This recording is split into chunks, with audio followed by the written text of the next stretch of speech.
Fail सिनी चिदक विषय भारत यक्षमानि सालनो कितिंगै आजादी का अमृत महोत्सवनि बिसिंगतै खुवाई हांगर पुलिसनि लुवाजि मुंबाई खुवायो काइसा पान्दा संखसाखा सांग्रंसालि फुं दामजार तामा जराव खुवाई सुभाष पार्क पुलिस फारिनि लुवाजि मुंबाई कोहिनूर कम्प्लेक्स बुस्कांगो आर्टिस्ट रकनो तुयै काइसा ड्रइंग बातै मुंग पान्दा संखसाखा पान्दा फाइ मानजका खुवाई हांगर police super doctor Ramesh Yadav खुवाई हांगर नाइकलफांग हांगर पुलिस सुपार राजीव सूत्रधर खुवाई पुर परिषदनि चेयरपर्सन देवाशिष नाथ शर्मा सुभाष पार्क फारिनि उसी कमलेन्दु दर्न खोबै कुबनि आदंरक आशाले ड्रइंग बातै मुंग खरक बाची चराई रक बातै लेखा आबनि यागुलो गनकी पुलिस लाइन खुवाई हांगर पुलिसनि लुवाजि मुंबाई भलिबल बातै मुंग पाना संखसाखा ओ भलिबल बातै मुंग काइसिनि थाना ते खुवाई हांको पुलिस सुपार अफिसनि तंबाइखा आशाले volleyball बातै मुंगनो सेंसौरिका हांगर police super doctor Ramesh Yadav बनकारिबो मानजखा कुसुक बेरेमनि Achyok थाइनि अफिसार सं ओ बातै मुंग फासाल जरातै तंनाय हने साइमान खा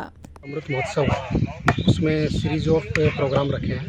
तो पहला प्रोग्राम आज सुबह आर्ट कंपटीशन था जो बच्चों का वहाँ पर कोहिनूर में चल रहा है, seat and draw competition. Second ये हमारा वॉलीबॉल चैंपियनशिप चल रहा है, इसमें सभी पीएस पार्टिसिपेट किए। टोटल 8 टीम है और ये सभी टीम का आपस में कंपटीशन होगा। लास्ट में कल हमारा सेमीफाइनल और फाइनल। ये हम चाह रहे हैं कि जो फिट इंडिया कैंपेन है उसके तहत हम वॉलीबॉल चैंपियनशिप करवा रहे हैं। इसके बाद 12th को हमारा 35 किलोमीटर का रिले मैराथन है जो खोवाई से लेकर तेलियामोरा तक जाएगा। और जो ऑपरेशन संजीवनी है जो नशा मुक्त त्रिपुरा अभियान के तहत चलाया गया था, उसमें ये fit India campaign and operation Sanjeevani को देखते हुए 35 किलोमीटर का मैराथन हमने।